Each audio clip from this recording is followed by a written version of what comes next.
Hello, everyone, and welcome to this episode of Langer at the Mic, this Habs post-game show here on Langer at the Mic. And, well, after playing their second game in less than 24 hours, the Montreal Canadiens, they lose 2-1 to the Calgary Flames.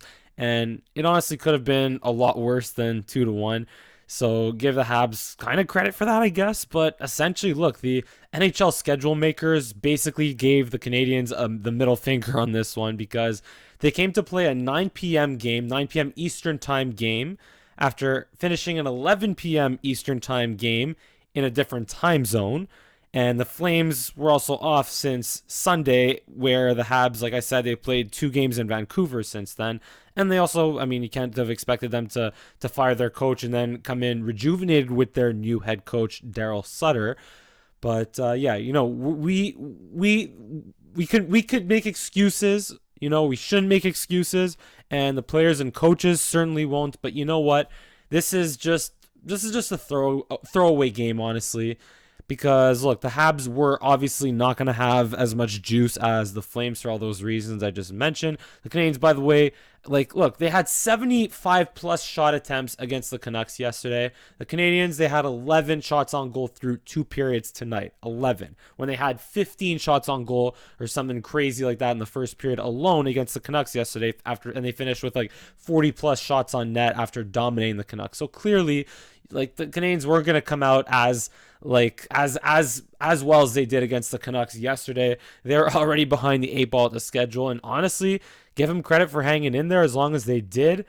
But look, the Habs, they got to come out strong against the Flames on Saturday.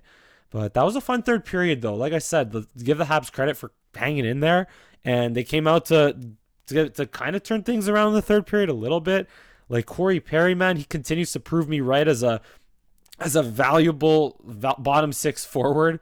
And hey, maybe a case could maybe even be made. He could be a rotational top six forward, kind of like tonight when Josh Anderson fought with Milan Lucic, which we'll get to in a little bit. But when Josh Anderson was in the penalty box, Perry jumped into that line with Nick Suzuki and Tyler Toffoli.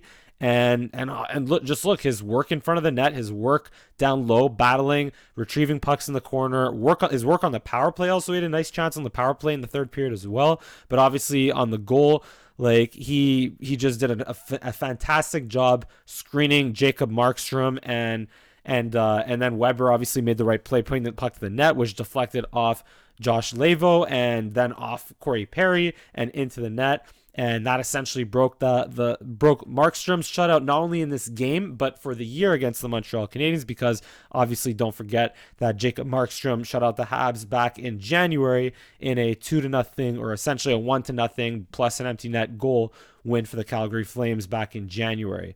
So, but what bothers me though in this game were the things that were not as a result of having played last night. So things that were more, I mean, you could say mental mistakes, sure, are attributable to fatigue, fine. But to me, just blatant mental mistakes that result in turnovers, that result in goals, those need to be corrected and those need to be better. So, like I said, Weber made the right play to throw the puck to the net where Corey Perry deflected it in, of course, to make it 2-1 at that point. That was good. But what bothers me is that, Josh Anderson blindly drops a pass off to no one on his right wing. He's a right winger. Technically, I mean, I know systems are more F1, F2, F3 based, but still, as the right winger driving to the middle of the net, no one's going to be on your right wing, yet you drop it to your right wing where no one's there, and the Flames pick it up, come back up the ice, get Jeff Petrie caught in no man's line going for a change, but now all of a sudden he has to defend an odd man rush, 3-on-2, which the Flames executed perfectly, which led to the Josh Levo goal, the first one. And then what also bothers me is your captain, Shea Weber, who I just mentioned, made the right play on the tying goal, but he had time and space behind the net to break out of the Habs zone, of his own zone. And he chose probably one of the lowest percentage plays that he had available to him, which is something hockey 101, playing defenseman 101. You don't throw the puck blindly through the middle of the ice, straight up the middle of the ice in your own zone, when even if there's no one there, like you don't do that from directly behind your net. And let me throw this one at you also. Shea Weber obviously played 1,000 games in the NHL.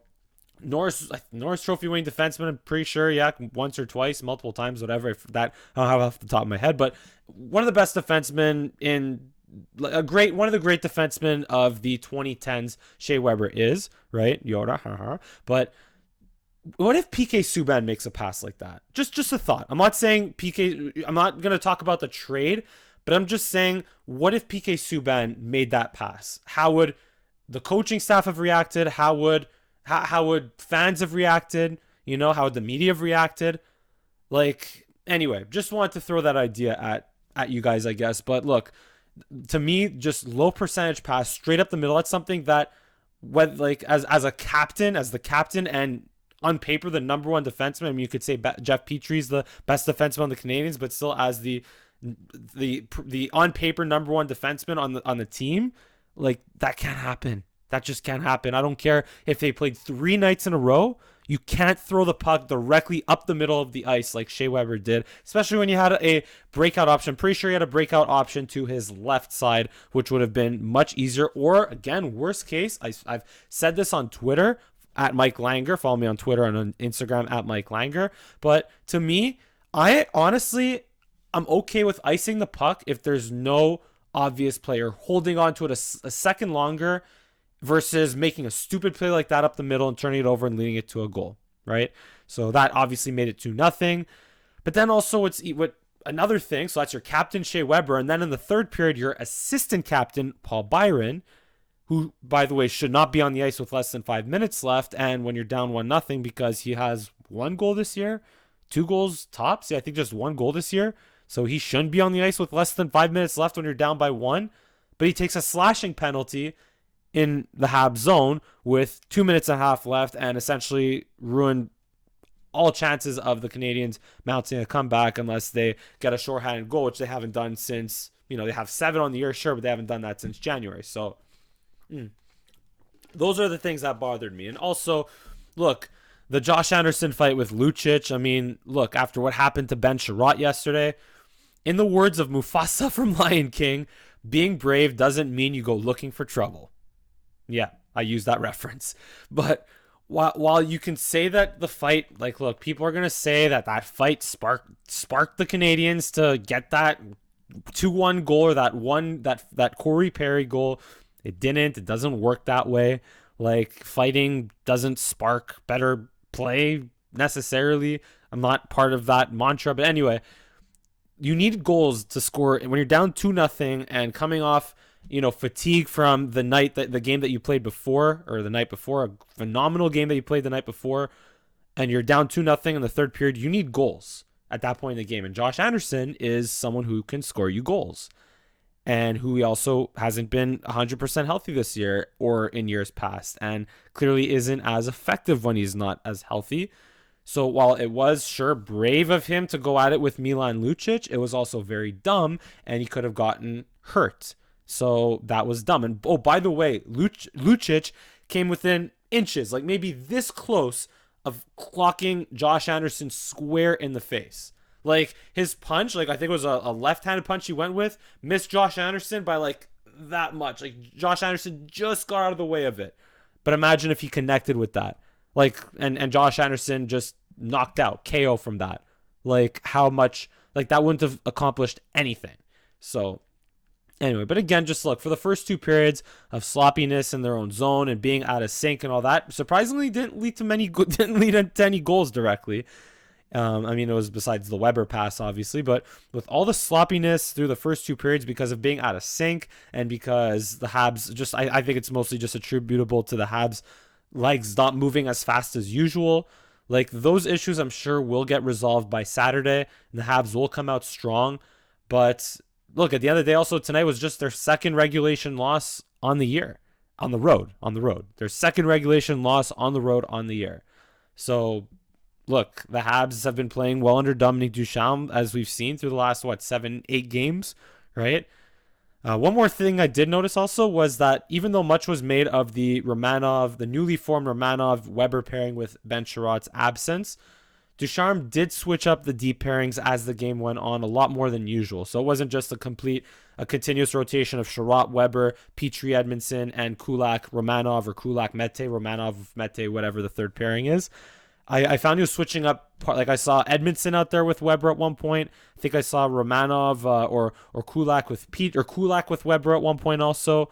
So I think Ducharme kept the Luke Richardson kept the Edmondson Petrie pairing mostly intact, but in terms of Weber, Romanov, Kulak, and Mete, like they're just kind of all jumbled together, playing sometimes with different partners on different occasions. So at the end of the day, Petrie played 24 minutes, Weber played 23 minutes, Edmondson played just under 21, and then Romanov played just around 17, and both Kulak and Mete played just about 15, and Mete played just under 15. Mete and Kulak, they played both around 15.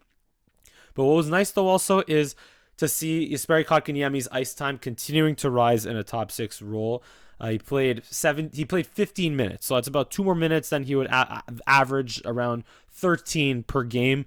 Definitely under Claude Julien, and even in the first couple of games under Ducharme. But yesterday he played 14. Tonight he played 15, while Suzuki and Deneau both approximately played 17. Whereas typically you'd see Suzuki up around 18 or 19, and Deneau also up around that much as well.